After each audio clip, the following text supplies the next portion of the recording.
Thank you for coming to the Curatorial talk of Indivisible 2024. So this show is a continuation of Indivisible 2020, which we did with Arrest in 2020, and it was during the pandemic, so it was a virtual online show.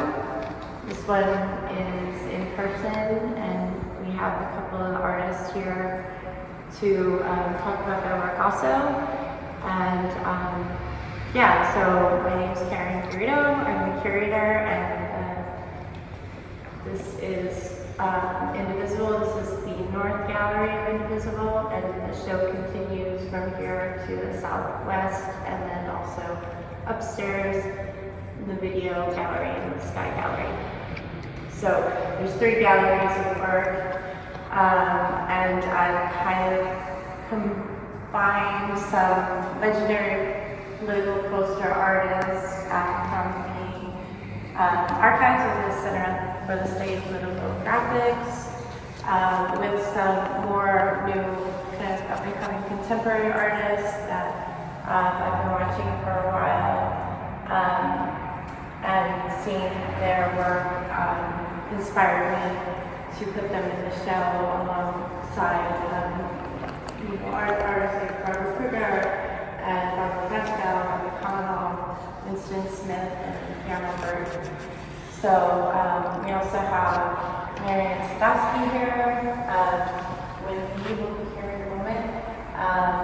We also have the work of Curtis Bartone, who's in Georgia, The Quiet, and Lily Mueller, who's here in videos and installations at the gallery, and also Wendy Murray, who's a political poster artist and street artist from New Zealand, and she's based out of Sydney and Los Angeles. So we have a wide variety of what I call newcomers, and then the old school, more old school political artists like Girl Girls, and also Jean Boucher. And then we have some art that's kind of a mix of art and activism from Pro-Choice Project, and another project for that were more street and political kind of poster art that was designed by different organizations like the Women's Building, which was founded by Judy Chicago. So there's a wide variety of work in the show, from older to current. And one of my favorite artists in the show is Marianne Sadowski. She is amazing, and I've admired her work for a very long time. I was thinking last night that being a curator is kind of like being a stalker. Like, you kind of follow people online, and you look at their work, and you follow their progress, and you kind of go, oh wow, that's really interesting. You notice certain people, maybe more than others, or I don't know.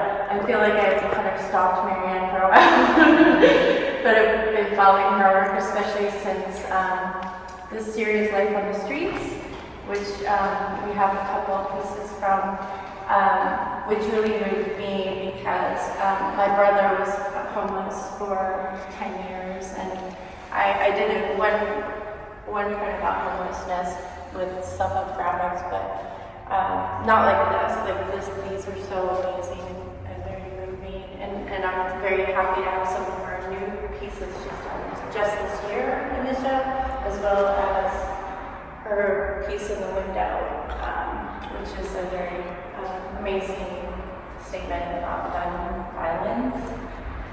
But I'll let Marianne talk a little bit more about her work.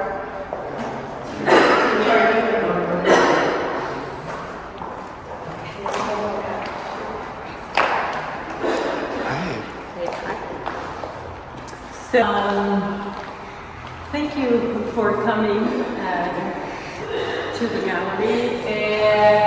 I have a few few pieces, these three pieces, the long piece, the long cyanotype, and these three pieces are part of a series of works that I did in regards to homelessness in Los Angeles. I used to live in Echo Park for quite a long time, and we had under every bridge and then the park, actually during the pandemic, had many people that set up their tents. And to me, I think when it even started, I mean, it started really quite a long time ago, but what shocked me in Los Angeles is seeing such a rich city with so much money that we could be in our cars and just drive by and watch a population of people that for a variety of reasons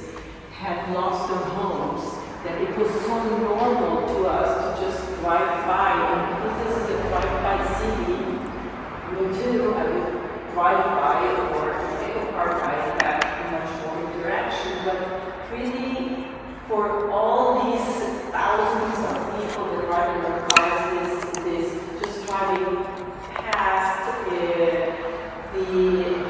all these encampments and driving back and looking at this, it became sort of a part of the landscape. And to me, it was a little bit disturbing of thinking how normal homelessness has become to us and to everyone to be looking every day, right? So in a way, that's why I started this, and I started taking all these photographs, and I have documented homelessness for a very long time now, wherever I go, and from the car, and from car windows, and almost as everyone else sees it, but we don't stop and think, what is really the root cause of this, right?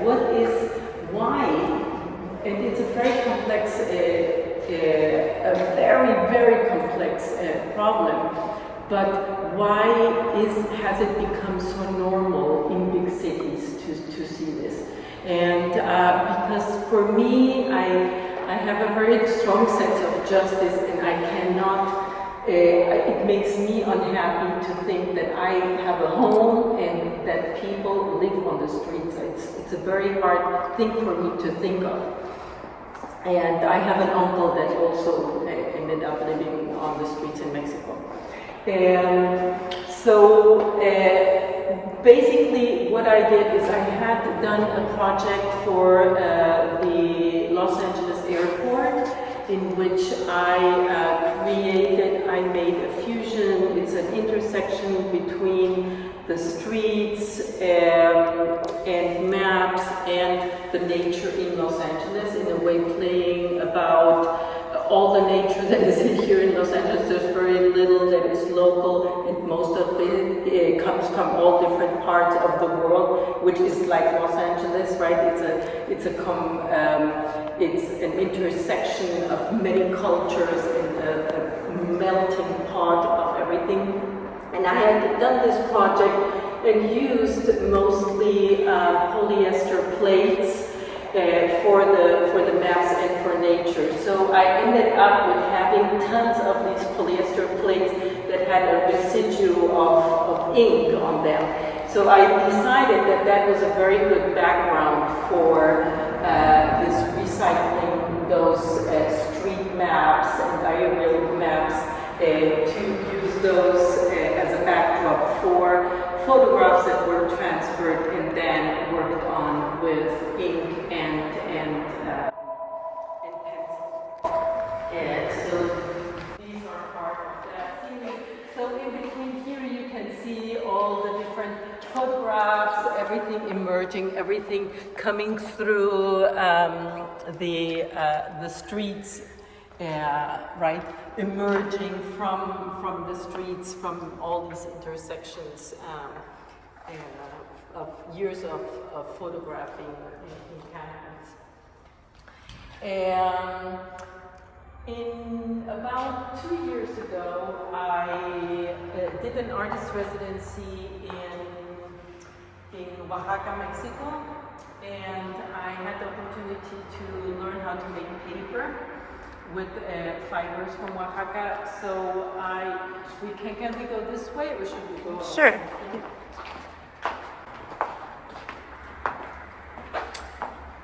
So I had the opportunity to make paper, and I learned how to make all these pages of paper, and then learned how to cast some paper. And this is at the same time when I was there, the Uvalde shooting happened, where so many children were killed.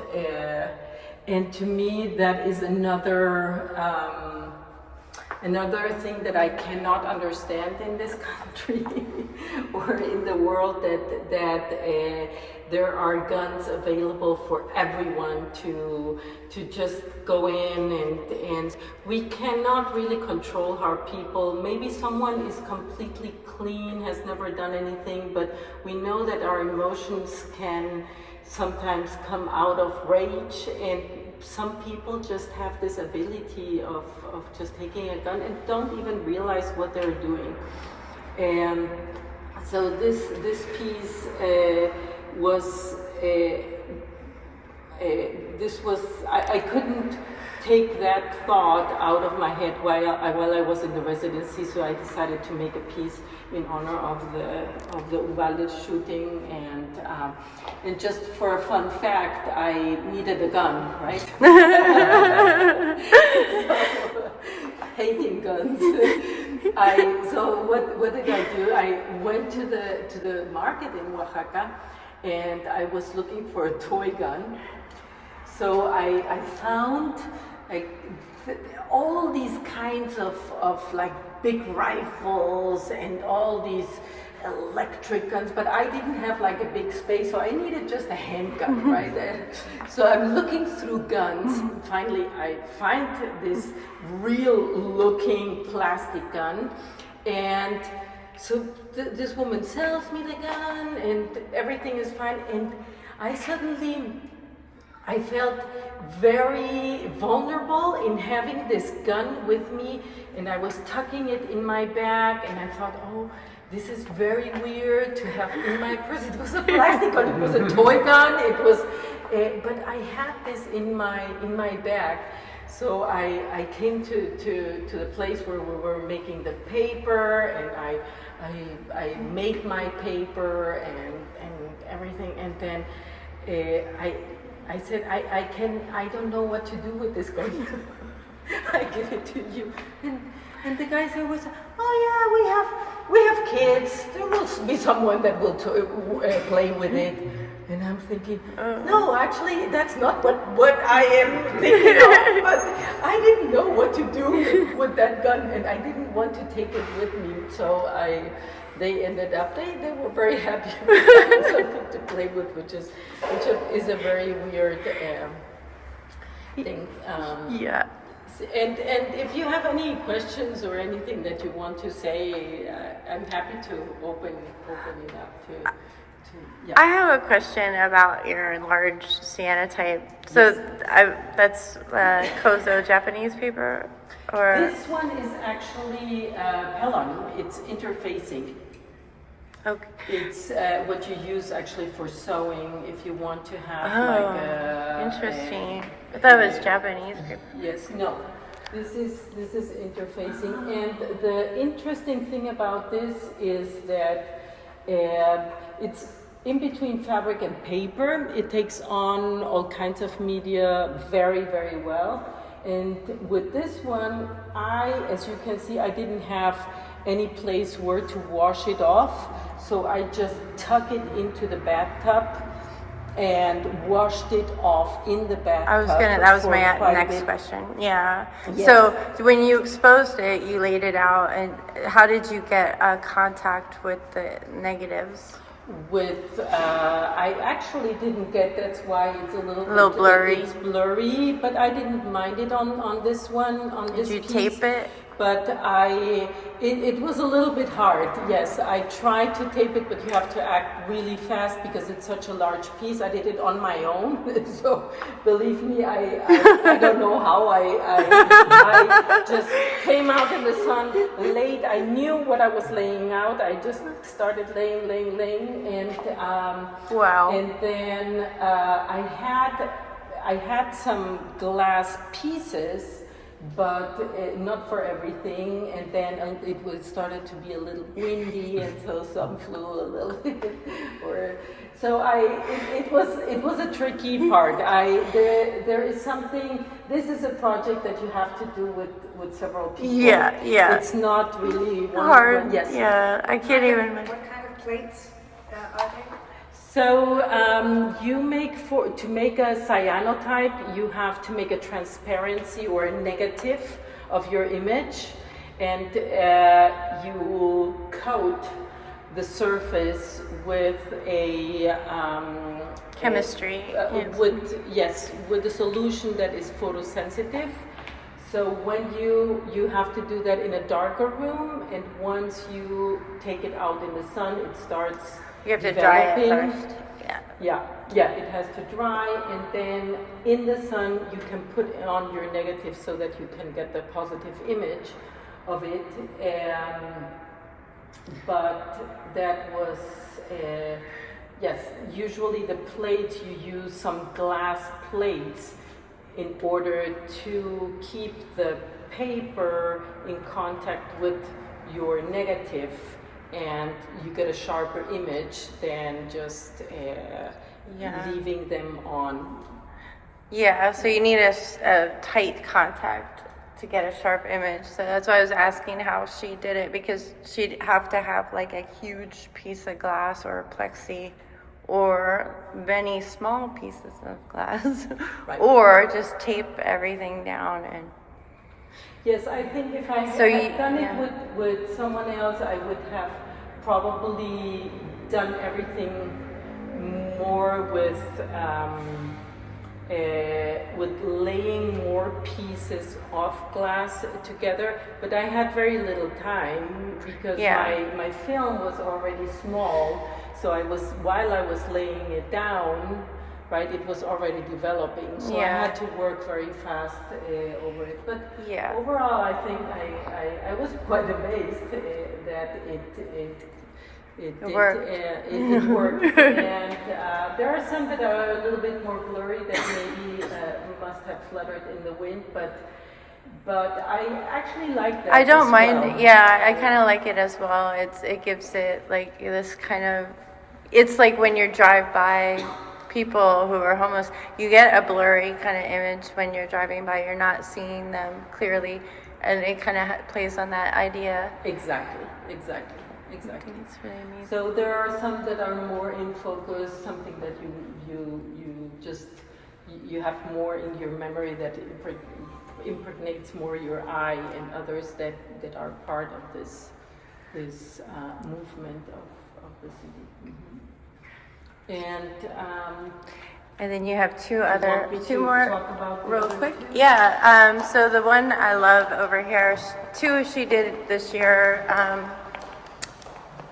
One for a portfolio that we're a part of in South Africa, and then this one is a lino cut called Complicity. And it's hard to get without the reflection, but if you want to talk a little bit about this one and the other one.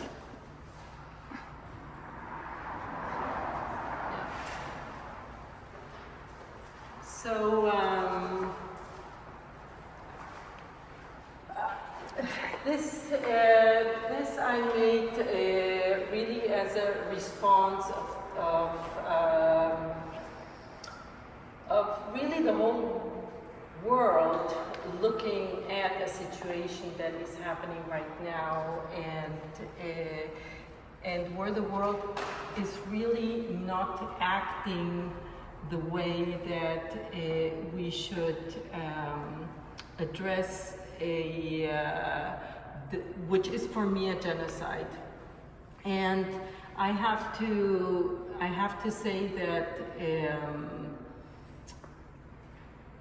I am someone that believes in humanity, and I care about, it doesn't matter what religion, what country, what size, what color, what anything, but I believe in human beings, and I also think that every human being has the same right of living and of the dignity that we all deserve.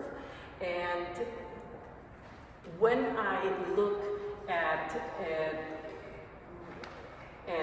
a war and something that is happening right now between Israel and Palestine, to me, I cannot understand why we cannot see it as a human crisis. Why we are, why everything has to be divided, right?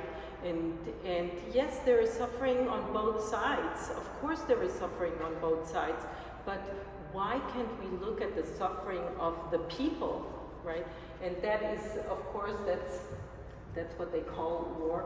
But in this case, I made this because I felt that the UN, and I still feel strongly about it today, that the UN is not doing its part to stop this genocide. And to me, I have to say that it seems to me that this is the extermination of an indigenous people. And nowadays, yes. And this one here is this is the last silk screen that I made, and this is part of the portfolio that we're showing in South Africa. And I was playing a little bit, for me, politics are a little bit like the Italian Commedia dell'arte, in which you have these characters that are playing out something that is reality, but giving it like a very twisted focus to it. So I made the Supreme Court that is collapsing, and within the Supreme Court there is Trump and Biden. They are playing their macho, like who is going to fight the other and what we are going to do. And I was looking at these characters during the debate and those strange faces that they were making. And so there they are debating, and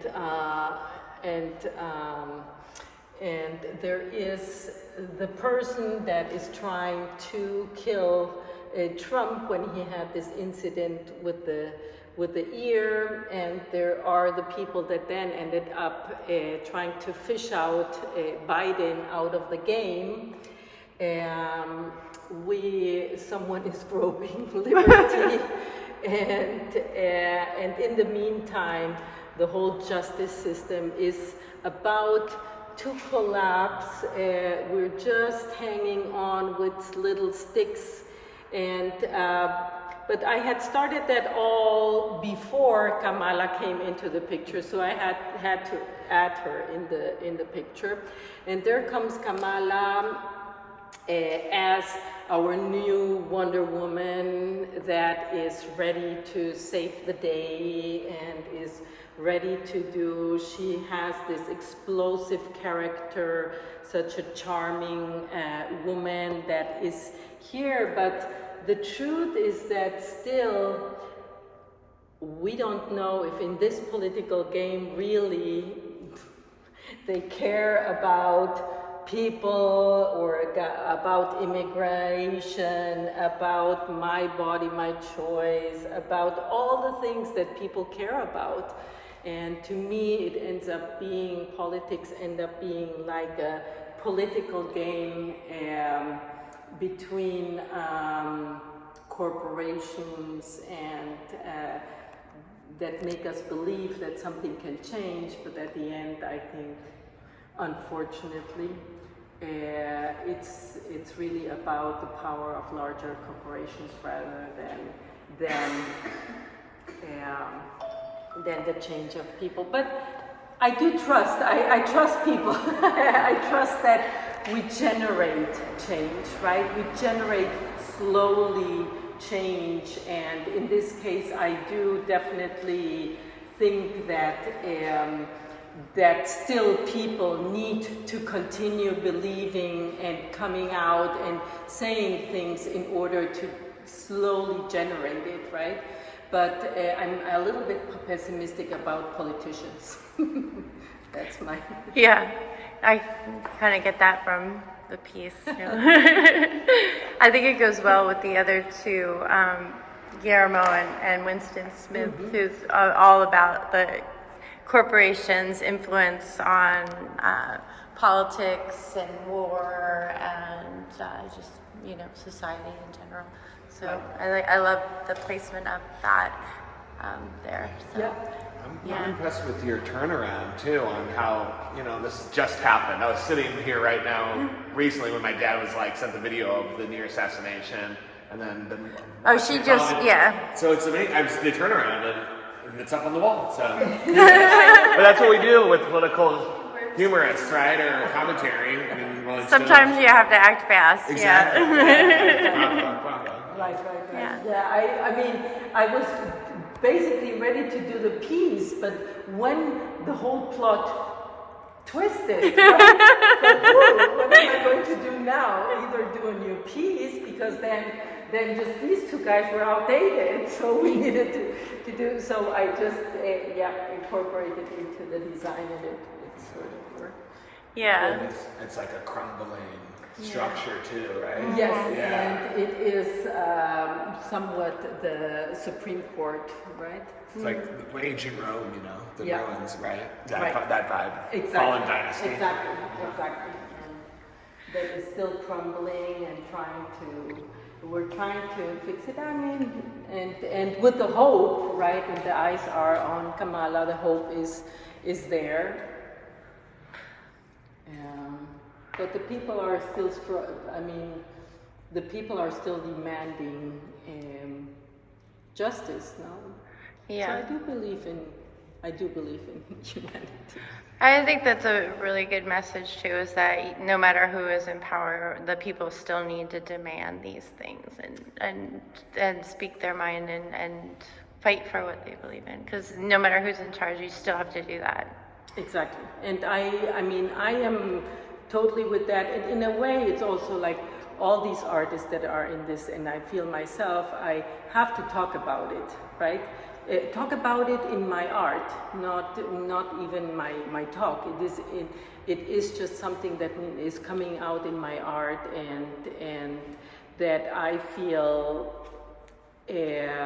when you look at something from years from now, you can really understand what is the moment like, right? And what was that moment like when your art is rooted also in what is happening around you in the moment that you're living in, right? Right. I really feel that from your art, though, that you really react to the moment continually in your art, which is so exciting to me, because I never know what you're going to do next. And you do a linoleum cup, then you're doing a screen print, and they're very different, very different pieces, but you did them the same year, and it's almost reacting to these situations and your paper making. I mean, it's very different mediums and different ways of expressing yourself, but it's always very honest and beautiful. So thank you so much. Thank you. Thank you very much. Anyone else have any questions? Any questions? Yeah. I have a question. Yes. So when you studied in Oaxaca Yes. and learned their paper making method, Yes. what were the main materials that they used in Oaxaca? They used recycled cotton And then they did mix that with different fibers. So this one was just, actually the paper that I have there is just recycled cotton, but they use a lot of their own fibers of the plants that grow in Oaxaca. Yes. Okay, nice. And yes, we just had at that time, I think we had very few options, but we were mostly understanding how to do very thin sheets or thicker sheets or molding and then incorporating some, for example, the reds that have the cochinilla in it, the red dye into it, and how to incorporate the fibers and work with the fibers. Awesome. Yeah. Great. Well, I'm going to turn over to Nguyen here, and I'll give you a quick little introduction. So, I know he has to get going at some point. Oh yeah, I can't do both. Can I? Yeah. Gotcha. So this is Nguyen Lee, and he's the master planner at Indivisible Cultural Center. I put his pieces kind of in the middle of the gallery. This is his collaboration with Bill Jones and Bill Baker. And then these three are a part of a series of altered faces, right?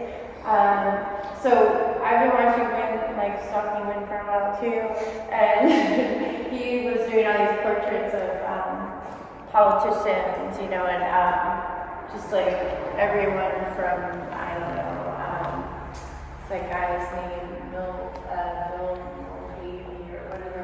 Like even like all kinds of people, like Supreme Court justices, and they started, he would layer faces on top of faces and started doing these distorted and, you know, basically he's done a series of over Goya, about based on Goya and Franciscan and so much work. Like he's so prolific, but it was really hard to choose just a couple pieces because a lot of his work is large. I wrestled a long time. I told him I could do a whole show of his work because his work is so interesting and so political, and I love it so much. And I think everyone who's come in the gallery, you know, this is kind of like, was meant to draw you in, this totem, this work to hit you first. So I think it's so powerful. And yeah, so a lot of people, when they come in, they look at this, they see it, they're like, oh my God, who is this person? And, you know, what is this all about? So I think it would be great if you could tell us all about your work, how you make it, what it's about. I'll let you take it from here. Thanks. I'll try my best. A lot of things went into how this whole body of work came together or came out. I think it started out in late 2019, December.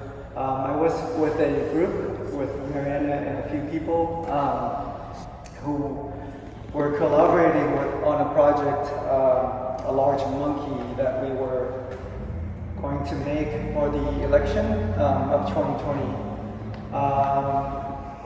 It was also very close to my 50th birthday, and I had it in my head that it was a time that I need to really push, and my goal was to make 50 art pieces. So a lot of things came together, and then COVID-19 happened in 2020, so our group stopped meeting. I started making portraits late December 2019 of just individual faces. I would print the faces from just a regular printer in a small size, and then I had these large plexiglass pieces think about 20 by 24 inches. So I printed them onto 22 by 30 paper. So each, I made, I don't know, maybe like a lot of these plates of individual politicians throughout 2020, 2021, 2022, up until probably last year or early this year. So when COVID-19 happened in March, I was had a lot of time to myself, so I was able to go to my studio every day and work, which I haven't been able to do since graduate school many years ago. So I think time, my age, shutdown, and all these events happening really gave me focus to produce all this work. So all of these 3 pieces were made, I think, late August of 2020, and then around like October 2020, and then summer of 2021. In between all the other stuff that I made. So I guess once I made the individual portraits, I had in mind to make ghost prints of them, which is the second print after the first impression. And then I started combining the plates together to overlap and merge the faces. Then I thought, why not just combine them by drawing onto the plate these faces. So on a few of them, I started doing larger plates where I just had a whole bunch of photocopies and then picking certain parts of the face from each person and slowly combining them into a larger statement, I guess. So that one was first, and then halfway through the plate cracked, so it went with it and printed it that way. On this one, the face, when you look at the eyes are actually the mouth of each person. So each person's eye is the mouth open or shut or whatever. Hey, notice that? That's awesome. Yeah, so I was, isolated, observing, taking all this stuff in that's happening around this country at that time, and just, I guess,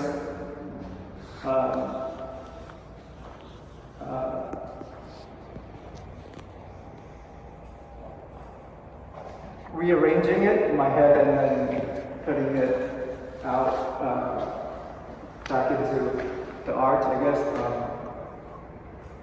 So yeah. How many, do you know, like, do you remember which people are in? A few of them, I'm sure I wrote them down at one point.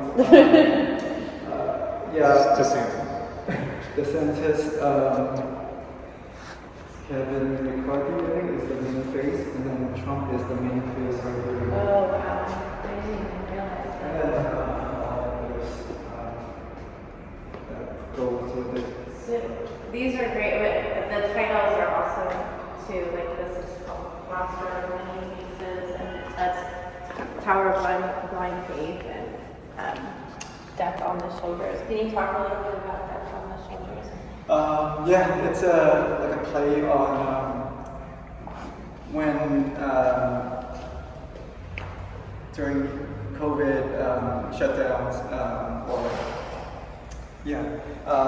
there was a some people started calling the sentence death sentence because of his policies about banning vaccines and all that stuff. So I was just playing with that phrase.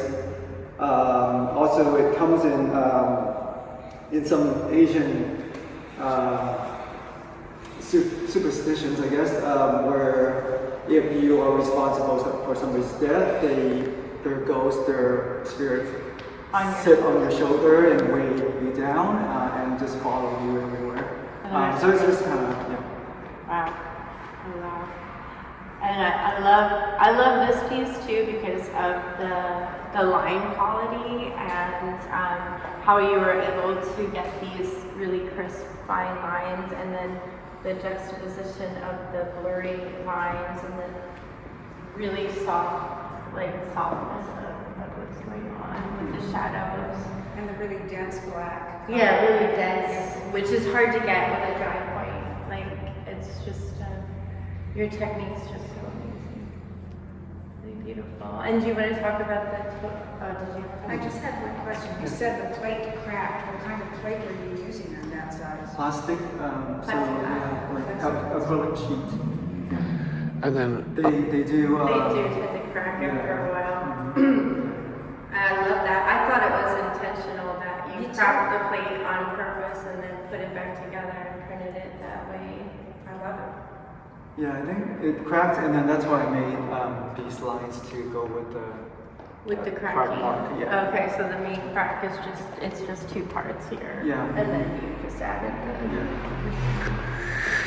I have a question. So what is the mood and the emotion like when you were making these pieces? Because there's so much detail, so much focus, and yet it's a very strong statement too. So what were you feeling while making these?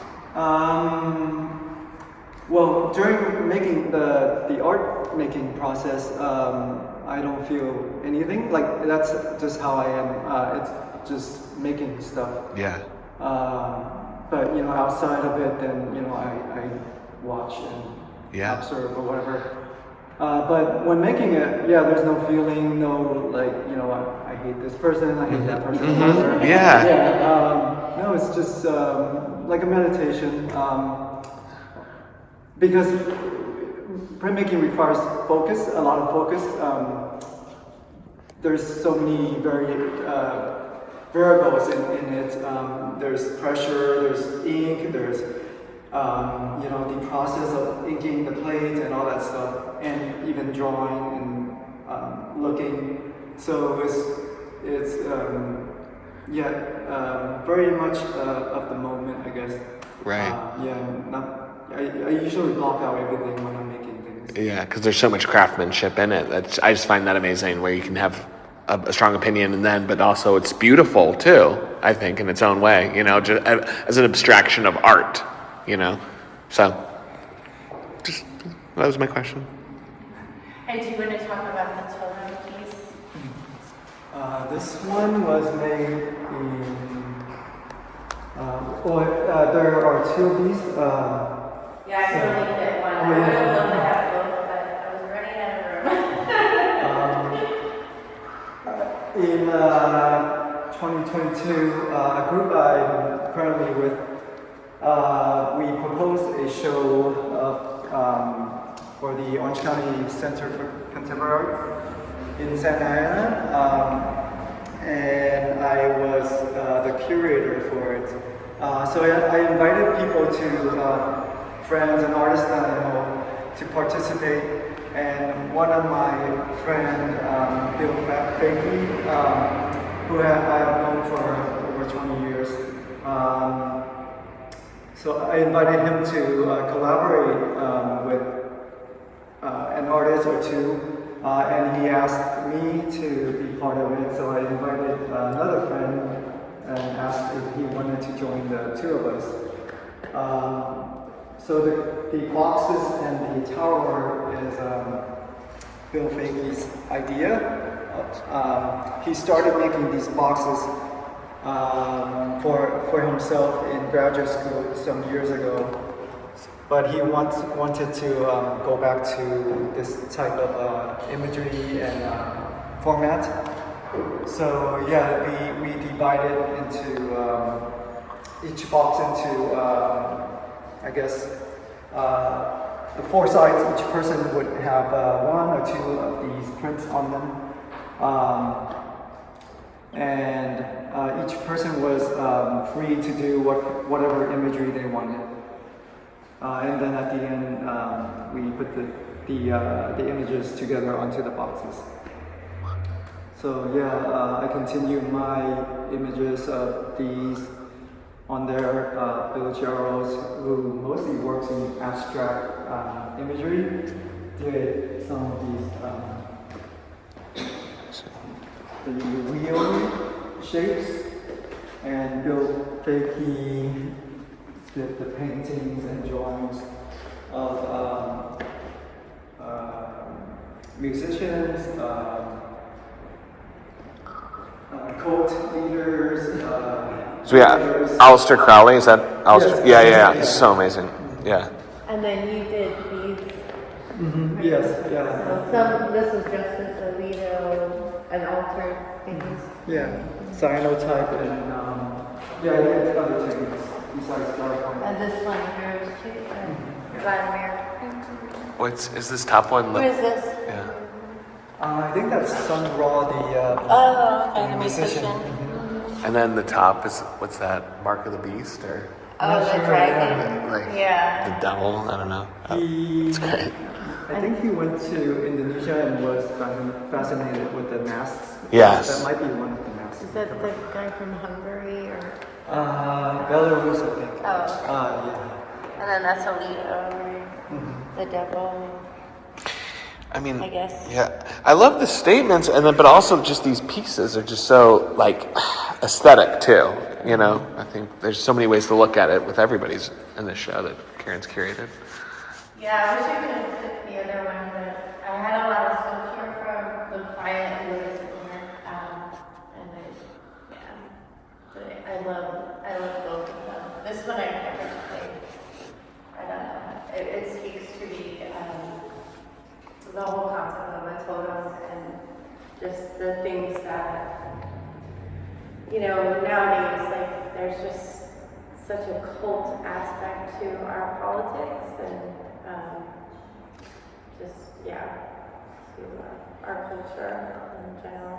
That's a really amazing piece. Any questions for Nguyen? Are they heavy as well? Yes. Yeah. I helped him with the top one. It's very heavy, and that's the thing too, is that it's a fine material. You know, like it's substantial. And each one can be sold separately, or the whole thing can be sold together. But yeah, watch him put it together. You got all the way up to the last part. You need it. They're very heavy. Each one, they're made of wood. So That's you what can I was imagine curious. a ton each. Yeah. Oh, so they're blocks of wood. Huh? They're blocks of wood. That's a big Yeah. So. They're hollow inside. Yeah. Oh, they're hot. Yeah, but I mean, they're still like Yeah, 20. what, plywood probably? Yeah. Plywood or something. Not sure what kind of wood he used. Yeah. Yeah. I don't know. So thank you, Lynn, and thank you for being here. I know you have a very busy schedule, so. Yeah, I have to head back to another Yeah. closing. Okay. Sorry, I was late. Where's your closing? San Pedro, yeah. So I came from San Pedro. I had a class this morning, and I came here, and then I have to go back. Yes. Yeah. Well, we appreciate you coming and talking about your work. Thanks It's so much. very, very fascinating, and yeah. Thank you. Thank you. So, how are we doing on time? 3:14. So, yeah, I'm sure everyone pretty much had a chance to look at all the work in the show. So if anyone has any questions for you in general on the work, or Would you like to talk about it? I was just going to say that exact same Yeah. Thank you. I should have let you speak first.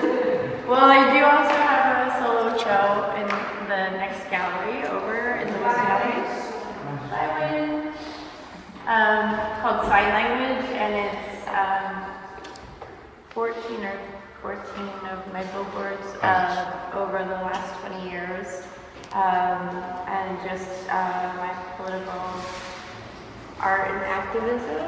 And I also have a piece of the show I did for the same portfolio Marianne did her piece for, which was the Kamala. This was, so we have a required portfolio with the Los Angeles Tribute Society, and it's with a group of South African artists in Johannesburg. We did this print exchange where 12 artists from LAPS and 12 from the Artist Proof Studio in Johannesburg collaborated on a portfolio of prints about democracy and about our upcoming elections in 2024.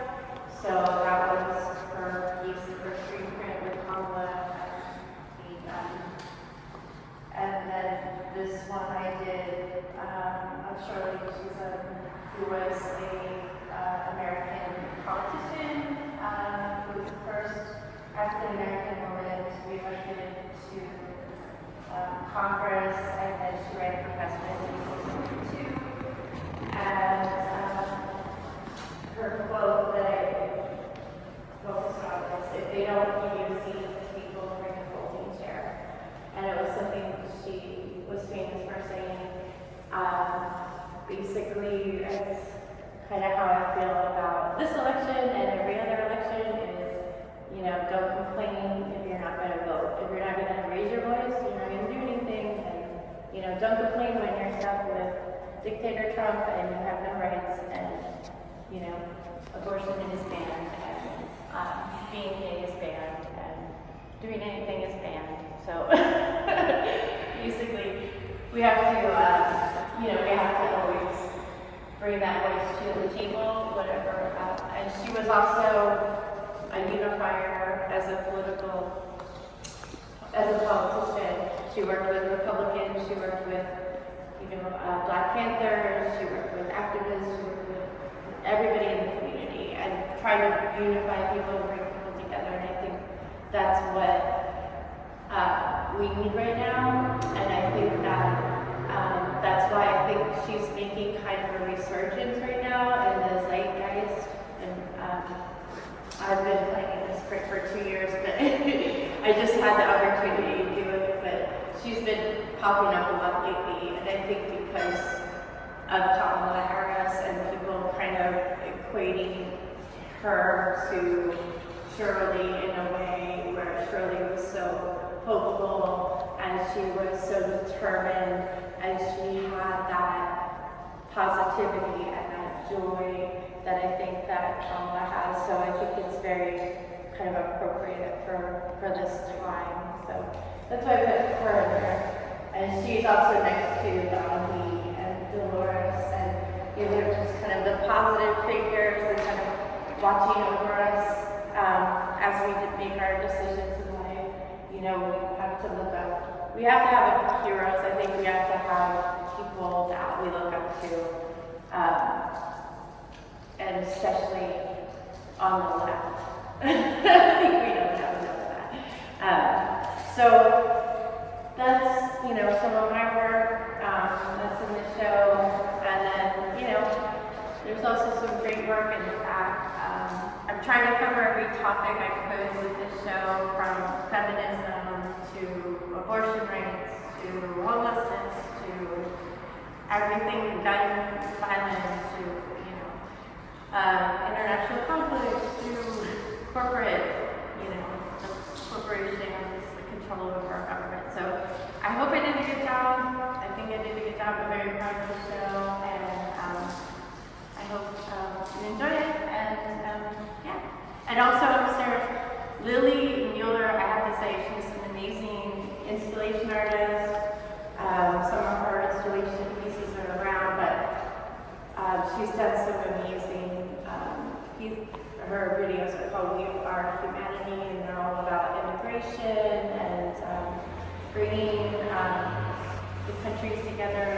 She did a big table of nations for the Venice Biennial, so all that's upstairs. And So, do you have any questions on me? Thank you for coming. Thank you.